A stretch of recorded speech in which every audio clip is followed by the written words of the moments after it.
क्या इस जन्म के कर्मों का फल इसी जन्म में मिलता है? यदि हां, तो पूर्व जन्म के कर्मों के फलों का क्या होता है और पूर्व जन्मों के कर्मों का फल कब और कैसे मिलता है? कर्म और फल मनुष्य के जीवन व्यतीत क्रियों के अनुसार होता है।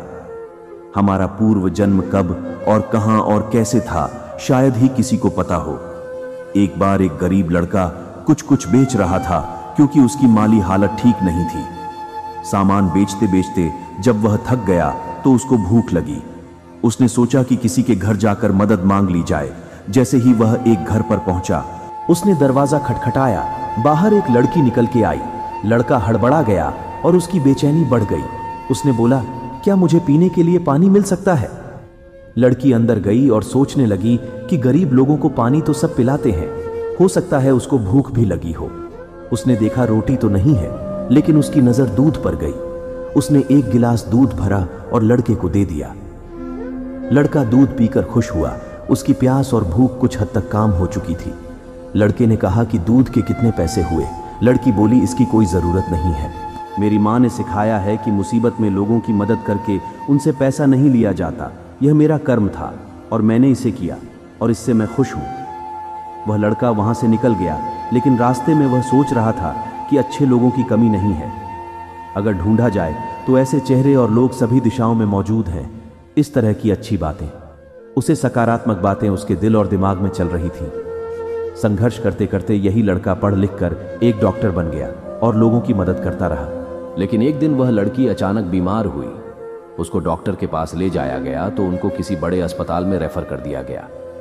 लेकिन जब इलाज के लिए सारी फॉर्मेलिटी पूरी हुई तो डॉक्टर को पता चला कि अरे, ये तो वही लड़की है जिसे काफी सालों पहले मेरी मदद की थी और उसे ठीक करके इसका यह ऋण चुका सकता हूं। जब सारा काम हो गया और लड़की का ऑपरेशन खत्म हुआ तो एक बंद लिफाफे में उसको एक पत्र मिला। उसे पत्र में लिखा था, आप पूरी तरह ठीक है और इस इलाज का पैसा तो अपने वर्षों पहले एक गिलास दूध से चुका दिया है।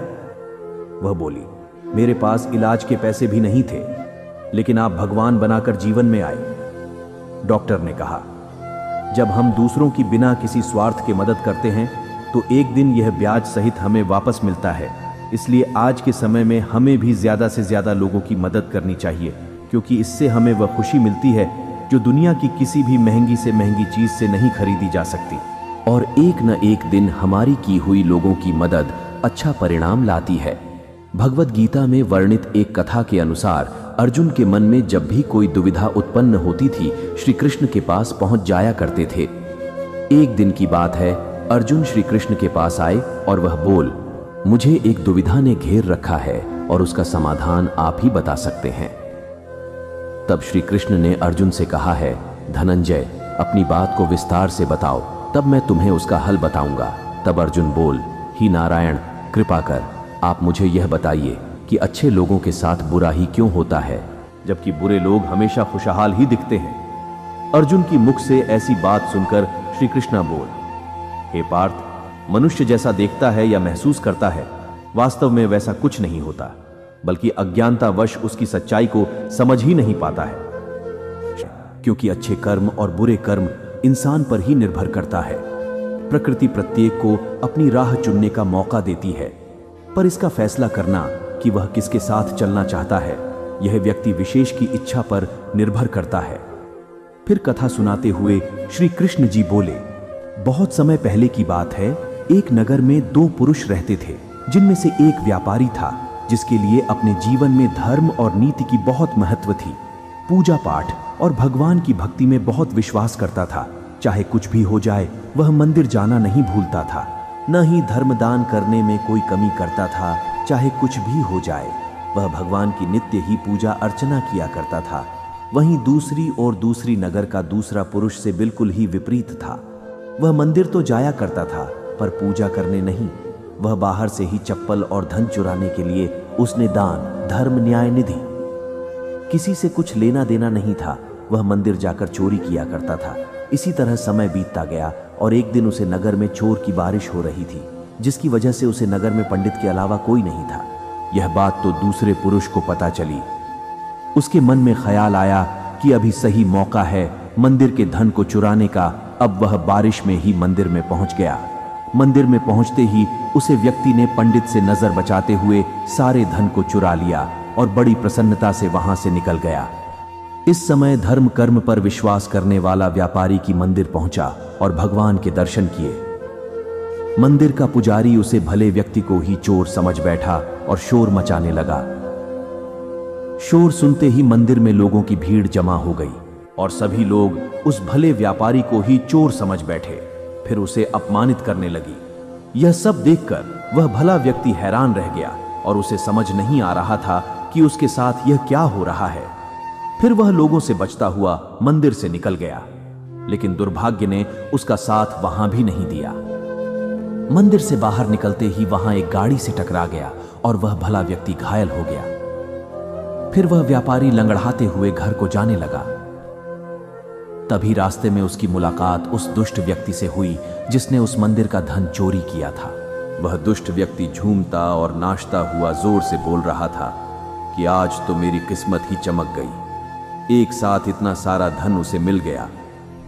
जब व्यापारी ने उसे दुष्ट की बातें सुनी, उसे बहुत हैरानी हुई और क्रोधित होकर उसने अपने घर जाकर भगवान की सारी मूर्तियां निकालकर फेंक दी और भगवान से नाराज होते हुए अपना जीवन व्यतीत करने लगा। स्वयं पश्चात दोनों ही व्यक्ति की मृत्यु हो गई और दोनों ही यमराज की सभा में पहुंचे। उसे व्यापारी ने इस दोस्त व्यक्ति को खड़ा देश क्रोधित स्वर में पूछ लिया। मैं हमेशा अच्छे कर्म करता था, इसके बदले जीवन भर अपमान और दंड ही मिला, और इस धर्म करने वाले पापी को नोटों से भारी पोट ली। आखिर क्यों? इस पर यमराज ने और भली व्यक्ति को बताया कि पुत्र, तुम गलत सोच रहे हो।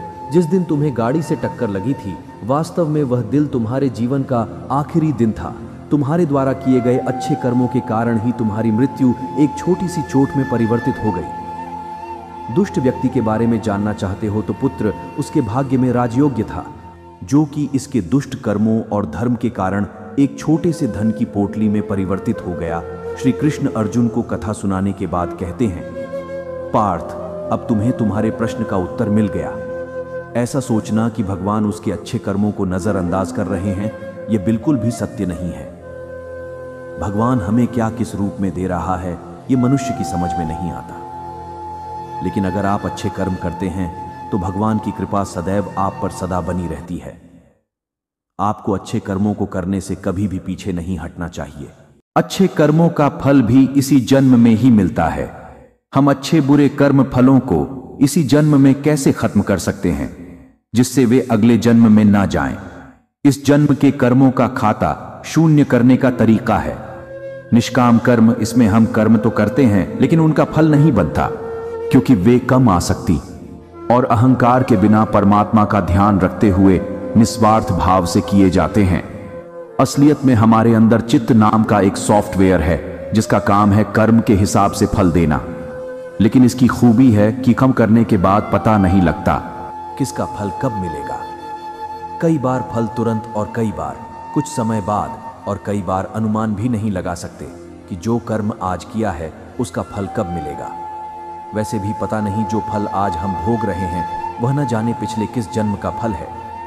देखा जाए तो शरीर में चित्त का कोई पूर्णता स्थान नहीं, बल्कि कर्म के फल हमारी ऊर्जा में इकट्ठे होते रहते हैं। कोई भी काम तब तक फल नहीं देता जब तक उसका फल किस प्रकार आएगा यह तय न हो जाए। इसीलिए कर्म फल को जान पाना मुश्किल होता है। यही कारण है कि हम इस जन्म में किए हुए कर्मों के फल सिर्फ इसी जन्म में नहीं भोग पाते। मनुष्य के अच्छे कर्म का अच्छा प्रभाव और उसके बुरे कर्म के बुरा प्रभाव देते हुए पूर्व जन्मों का एक चक्र बन जाता है, जो कि कुछ कम ऐसे होते हैं जिनका भुगतान उस जन्म में नहीं होता। इस तरह इस चक्र में अगले जन्म में उन कर्मों का फल घटना ही होता है, वही कार्य कारण। सिद्धांत का संबंध न केवल भौतिक रूप से होता है, बल्कि हमारे द्वारा किए जा रहे कार्यों, सोच जा रहे विचारों कहे जर शब्दों तक पर यह लागू होता है। कई बार हम कुछ ऐसे कार्य करते हैं जो हम करना नहीं चाहते, पर वह पूर्व जन्म के कर्मों के आधार पर निश्चित होते हैं, जिस कारण बस वह कर किसी न किसी माध्यम से पूर्ण हो ही जाता है। जैसे ही पूर्व जन्म का चक्र हमारा समाप्त हो जाता है, व्यक्ति को उसी समय मोक्ष की प्राप्ति हो जाती है। हमारे शास्त्रों में इस बात का उल्लेख मिलता है कि 84 लाख योनियों के बाद मनुष्य का जन्म प्राप्त होता है। साथ ही यह भी विशेष रूप से वर्णित किया गया है कि केवल मनुष्य योनि में ही जन्म और मृत्यु के चक्र से मुक्ति पाई जा सकती है। मनुष्य की कर्म का फल उसकी स्थिति और देवीय शक्तियों द्वारा निर्धारित होता है। ऐसा कहा जाता है कि यदि अच्छे कर्म बुरे कर्म की तुलना में अधिक है तो बुरे कर्मों का फल इसी जन्म में और अच्छे कर्मों का फल अगले जन्म में निश्चित होगा। इसी तरह यदि मनुष्य द्वारा किए गए कर्म में बुरे कर्मों की तुलना में अच्छे कर्म अधिक है तो इस जन्म में अच्छे कर्म भोगने होंगे, जबकि बुरे कर्मों को भोगने के लिए अगला जन्म निर्धारित होगा। मनुष्य को अपने घर परिवार की आवश्यकताओं को ध्यान रखना चाहिए। अधिक पैसा होने के बावजूद जरूरत पड़ने पर उसे संभाले रखना भी बुरा कर्म बताया गया है। उसे धन का इस्तेमाल मुसीबत के समय अवश्य करें। धन बढ़ाने के लालच में ना पड़े, अपनी आय से अधिक खर्च न करें और अपनी समर्थ के अनुसार ही दान पुण्य करें। हमेशा अच्छे लोगों की संगत में रहे और दुष्ट छल कपट की संगत में खुद को बचाकर रखें।